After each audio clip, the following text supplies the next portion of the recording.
Hello students, part 3 में आपનું સ્વાગત છે। પાર્ટ 1 અને 2 માં આપણે એક્ટિવ વોઇસમાંથી પેસિવ વોઇસમાં ચેન્જ કરવાના સૂત્રો એટલે કે કાળ પ્રમાણે વાક્ય રચનાઓ આપણે શીખી ગયા છે। આજે આ વિડીયોમાં એક્ટિવમાંથી પેસિવમાં ચેન્જ કરવા માટેના એક્ઝામ્પલ્સ આપણે મિત્રો શીખવાના છે આજે। અને એમાં પણ પેરેગ્રાફ પ્રેક્ટિસ, પેરેગ્રાફ પૂછેલો હોય તો એ પેરેગ્રાફને કેવી રીતે એક્ટિવમાંથી પેસિવની અંદર ચેન્જ કરવામાં આવે છે।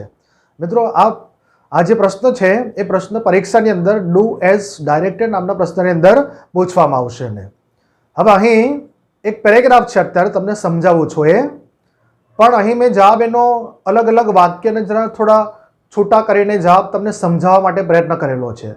પરીક્ષામાં જ્યારે પણ તમને પેરેગ્રાફ પૂછાય तो जवाब पण तमारे पेरेग्राफ रूपे ज लखवानो एने प्रयत्न तमारे करवानो छे। पहलो पेरेग्राफ जोईए छे मित्रों, अहीं we get wood from trees. हवे पेरेग्राफनो पहेलुं सेंटन्स छे। तो जेम आपणे पार्ट 1 अने पार्ट 2 नी अंदर जे पेटर्न शीखी गया छे, एसवीओ पेटर्न, कर्ता क्रियापद अने कर्म, तेम अहीं पहेलुं जे वाक्य आपेलुं छे एनी अंदर आपणे सब्जेक्ट वर्ब अने ऑब्जेक्ट एसवीओ आपणे शोधी काढवाना छे।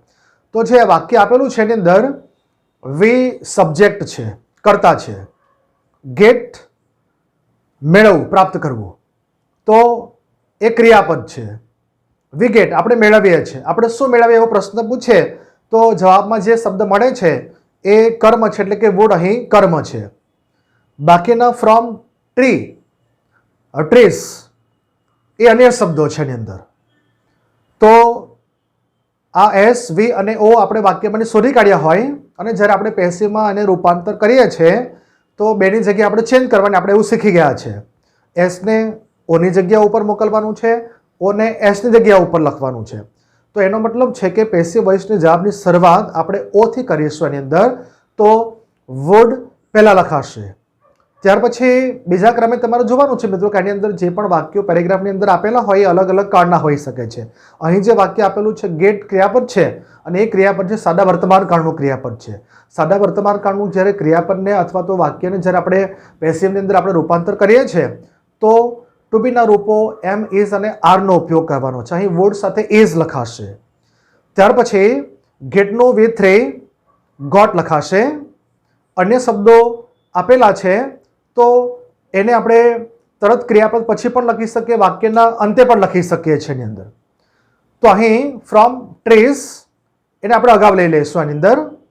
Wood is got from trees અને ત્યાર પછી આપેલો વી કર્તા છે, એ કર્તાને કર્મની જગ્યા ઉપર લઈ જાય એટલે કે કર્મ વિભક્તિ બનાવીએ તો છે। ઓલરેડી આપણે એનું કોષ્ટક પણ આપણે શીખી ગયા છે મિત્રો। તો જવાબ બનશે wood is got from trees by અસ।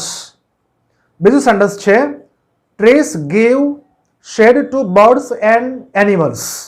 હવે આ સેન્ટેન્સની અંદર ટ્રીઝ સબ્જેક્ટ છે, ગીવ એ વર્બ છે, શેડ એ ઓ છે એટલે કે ઓબ્જેક્ટ છે અને ટુ બર્ડ્સ એન્ડ એનિમલ્સ એ આપેલ વાક્યની અંદર અન્ય શબ્દો છે। તો જવાબની શરૂઆત ઓ થી કરવાની છે એની અંદર।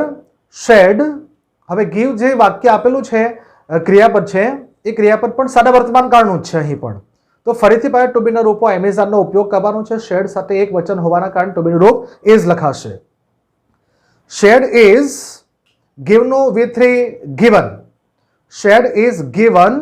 અન્ય શબ્દોને આપણે આગળ લઈએ છીએ ફરીથી અહીં પણ ટુ બર્ડ્સ એન્ડ એનિમલ્સ અને પેલું ટ્રીઝ એ કર્તા છે, સબ્જેક્ટ છે, તો એ કર્મ બનશે તો શું બની જાય એમાંથી બાય ટ્રીઝ લખાશે। Shade is given to birds and animals by trees. ત્રીજું વાક્ય છે we should grow more trees. હવે આ સેન્ટેન્સની અંદર વી સબ્જેક્ટ છે, શુડ ગ્રો એ વર્બ છે, ક્રિયાપદ છે। અહીં શુડનો ઉપયોગ છે એટલે કે વાક્ય મોડેલ ઓક્ઝિલરીઝનું છે અહીં મિત્રો, જરા બાબત તમારે ધ્યાનમાં રાખવાની છે ને। મોર ટ્રીઝ એ ઓબ્જેક્ટ છે એની અંદર। તો જવાબની શરૂઆત આપણે મોર ટ્રીઝથી કરવાની છે, સબ્જેક્ટના જગ્યા ઉપર ઓબ્જેક્ટને લેવાનો છે। તો જવાબ બનશે મોર ટ્રેસ પછી જે પણ મોડેલ આપેલું હોય એ મોડેલ ઓક્ઝિલરીસનો જ આપણે ઉપયોગ કરવાનો છે અહીં, તો શુડનો જ ઉપયોગ કરીશું અહીં. મોર ટ્રેસ શુડ, ત્યાર પછી મોડેલ ઓક્ઝિલરીસની અંદર સહાયકારી ક્રિયાપદ બેનો ઉપયોગ કરવાનો છે. શુડ બે અને ગ્રોનનું V3 બનશે ગ્રોન, શુડ બી ગ્રોન. ત્યાર પછી વી અને જેનું કર્મ વિભક્તિ બાય અસ બને છે, તો જવાબ લખાશે more trees should be grown by us. ત્યાર પછી છેલ્લું વાક્ય છે આની અંદર પેરેગ્રાફનું, we must not cut trees. આપેલ સેન્ટેન્સની અંદર વી સબ્જેક્ટ છે, મસ્ટ નોટ કટ એ શબ્દો વર્બ છે, ક્રિયાપદ છે, અને ટ્રીઝ ઓબ્જેક્ટ છે. તો જવાબની શરૂઆત કરીશું ફરીથી પાછા ઓથી જ અહીં પણ, અને મસ્ટનો ઉપયોગ થયેલો છે તો વાક્ય એ મોડેલ ઓક્ઝિલરીસનું પ્રકારનું છે અહીં પણ. તો મસ્ટ સાથે પણ આપણે સહાયકારી ક્રિયાપદ પેસિવની અંદર બેનો ઉપયોગ કરીશું એની અંદર. તો જવાબની શરૂઆત બનશે ટ્રેસ મસ્ટ નોટ, નોટ પછી સહાયકારી ક્રિયાપદ બે લખવાનું છે, મસ્ટ નોટ બે, અને કટનું V3 પણ કટ જ બને છે. ત્યાર પછી વી કરતા અને જેનો આપણે કર્મ બનાવીએ, કર્મ વિભક્તિ બનાવીએ તો બનશે by us. Trees must not be cut by us. તો મિત્રો આ પ્રમાણે શું કરવાનું છે તમારે, અહીં મેં સમજાવવાનો અલગ અલગ વાક્યને પ્રયત્ન કરેલો છે, પણ તમારે જવાબ જ્યારે પણ એક્ઝામની અંદર લખો ત્યારે શું કરવાનું, તમારે આખે આખો ભેગો પેરેગ્રાફ તમારે જવાબ રૂપે એકવાર લખવાનો રહેશે એની અંદર. ઓકે, ચલો મિત્રો બીજો પેરેગ્રાફ છે અહીં, we make mistakes every day. આપેલ સેન્ટેન્સની અંદર વી સબ્જેક્ટ છે, મેક વર્બ છે, મિસ્ટેક્સ ઓ એટલે કે ઓબ્જેક્ટ છે. ચલો ઓબ્જેક્ટથી આપણે શરૂઆત કરીશું જવાબની એટલે કે પેસિવ વોઇસની. અને અહીં મેક ક્રિયાપદ આપેલું છે, સાદો વર્તમાન કાળ દર્શાવે. પેસિવ વોઇસની અંદર આપણે જ્યારે રૂપાંતર કરીશું એની અંદર ટુ બીના રૂપો એમિઝાનનો ઉપયોગ કરીશું, અને એમિઝાન લખવાના તમારે કર્મના આધારે. કર્મ આપેલું છે અહીંયા મિસ્ટેક્સ લખેલું છે, જવાબ બનશે મિસ્ટેક્સ. મિસ્ટેક્સ આર, મેકનું V3 બનશે મેડ. ત્યાર પછી બાય પ્રેપોઝિશન લેવાનું છે મિત્રો, અહીં બાય પ્રેપોઝિશન લખશું આપણે, અને સબ્જેક્ટ એ ઓબ્જેક્ટ એટલે કે કર્મ બનતા અસ થઈ જશે, અને અન્ય શબ્દો એવરી ડે લાસ્ટની અંદર લખશું આપણે એની અંદર. Mistakes are made by us every day. બીજું સેન્ટેન્સ છે, we should know our mistakes. આપેલ વાક્યની અંદર વી સબ્જેક્ટ છે, શુડ નો વર્બ છે, અવર મિસ્ટેક્સ એ ઓ છે એટલે કે ઓબ્જેક્ટ છે. ઓકે, ચલો તો આ વાક્યની અંદર પણ અવર મિસ્ટેક્સને આપણે શું કરીશું, એને આગળ લઈશું. અવર મિસ્ટેક્સ, હવે શુડ નો ઉપયોગ થયેલો છે એટલે કે મોડેલ ઓક્ઝિલરીસનો ઉપયોગ થયેલો છે. જ્યારે પણ આપણે જવાબ બનાવીએ, પેસિવ વોઇસ બનાવીશું તો એની અંદર સહાયકારી ક્રિયાપદ બેનો ઉપયોગ કરવાનો છે, બે આપણે વધારાનું લખવાનું છે એની અંદર. તો જવાબ કેવો બનશે એની અંદર, અવર મિસ્ટેક્સ શુડ બે, નોનો V3 બનશે નોન, બાય પ્રેપોઝિશન મૂકવાનું છે, અને કર્મની જગ્યા ઉપર કરતા એટલે કે વી પાછળ જશે એટલે કે કર્મના જગ્યા ઉપર તો અસ બની જશે. તો વાક્યનો આખો જવાબ કેવો બનશે, our mistakes should be known by us. આગળનો સેન્ટેન્સ છે, last time we forgot them.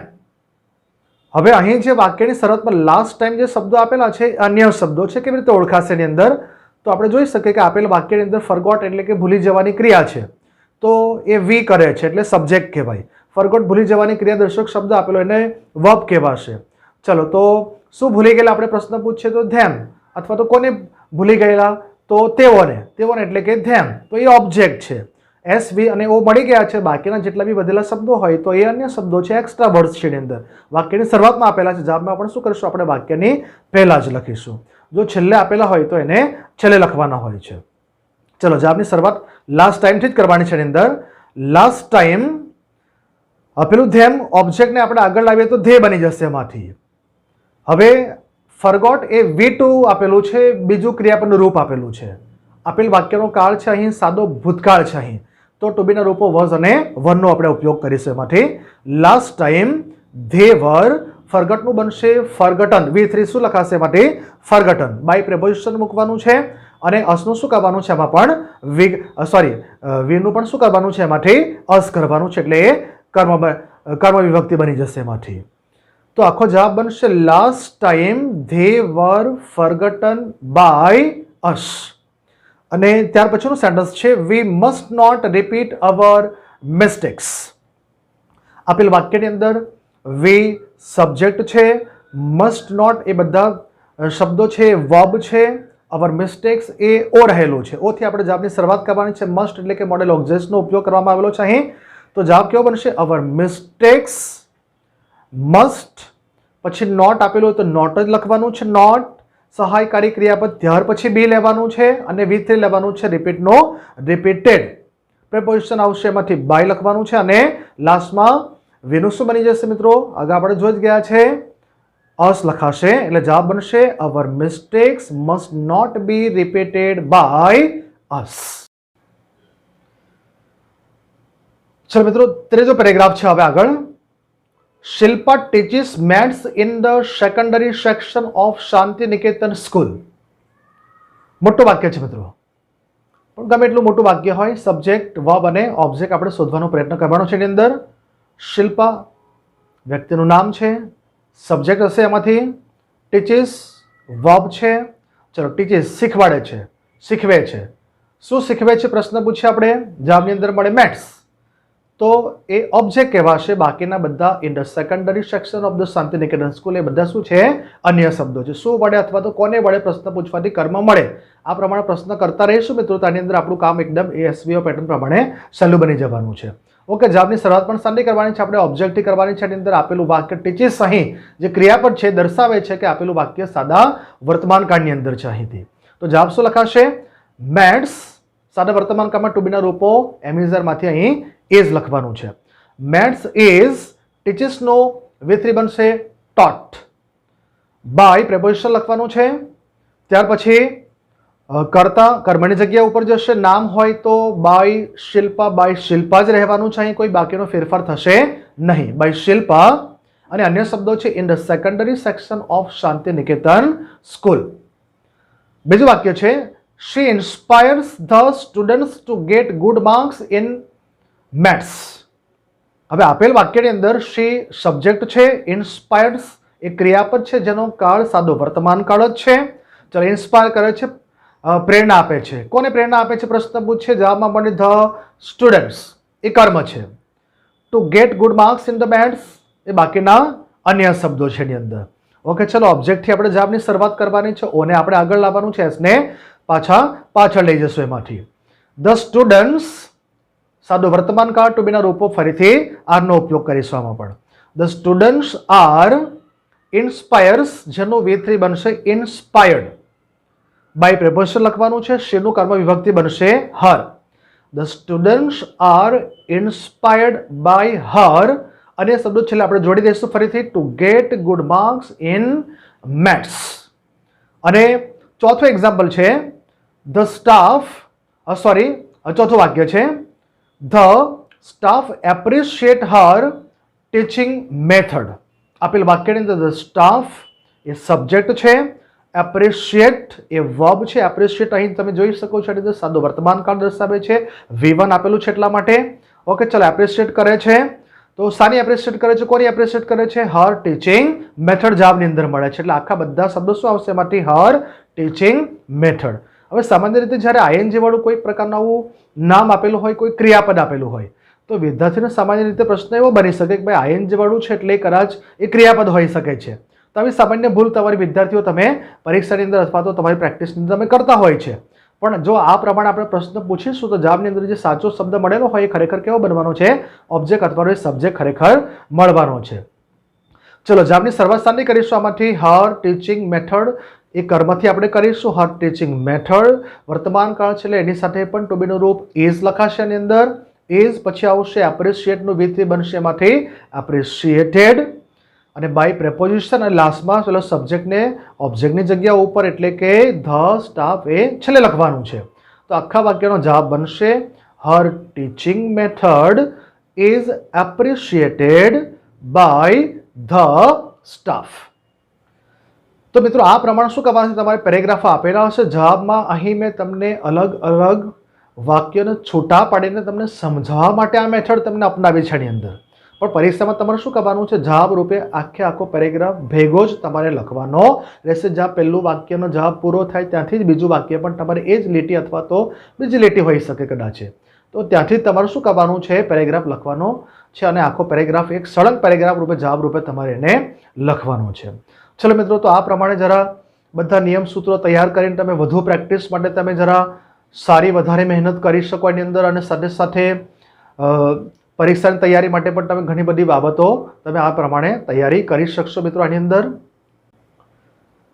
Okay, ચલો વિદ્યાર્થી મિત્રો, અહીં આપણે વિરમીશું આની અંદર.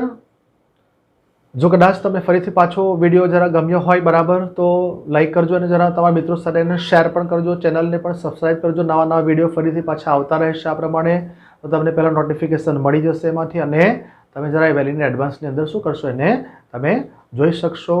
That's all. Goodbye. Thank you for the day.